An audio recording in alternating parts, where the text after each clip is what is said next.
ওটা কত হয় লেখো যোগফলটা।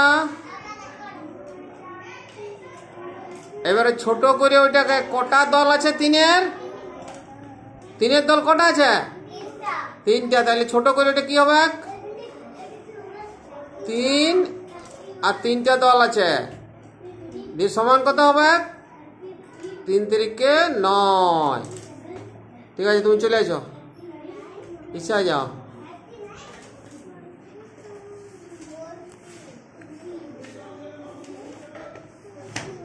এখানে কটা 2 আছে 5টা 2 যোগ করলে কত হয়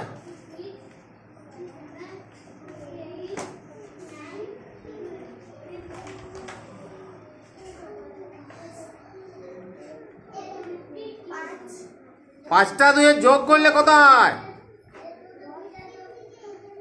2 আর 2 4, 4-এর পর দুটো 2 যোগ করলে 6, তারপরে দুটো 2 যোগ করলে 8, তারপরে দুটো যোগ 2 করলে 10। 10 লেখো। 2 এর কটা দল আছে 5টা, তাহলে ওই ঘরটা কি হবে আগে 2 আছে কটা 5 বার, এবার গুণিত 5 সমান কত 10।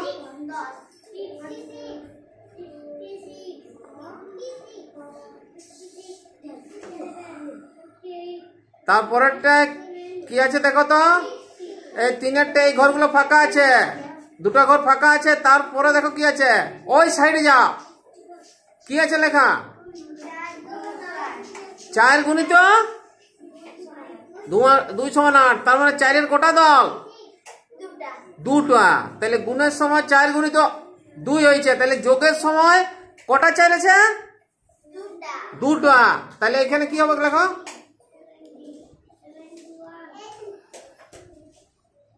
4 যুক্ত 4 সমান 8। তারপরেরটা কটা 5-এর দল আছে 3টে, এখন যোগ করে আগে কত হয় লেখো, তাহলে 5টাকে লিখে নাও। 5-এর কটা দল আছে 5-এর কটা দল আছে ওই পাশে লেখো 3 5-এ 15। এখানে 7 7 কত হয় 14 লেখো। ছোট লিখতে লাগছে না 14, ঠিক আছে থাক। তারপরে আগে 7টা লেখো, 7-এর কটা দল আছে 2 দিয়ে গুণ করো, 7 দুগুণে 14। হ্যাঁ, তাহলে এইভাবে আমরা এইদিকে যোগ দেখালাম, ওইদিকে গুণ দেখালাম, কটা দল সেটি চিন্তা করতে হবে, তাহলে আমাদের গুণটা সহজেই হয়ে যাবে।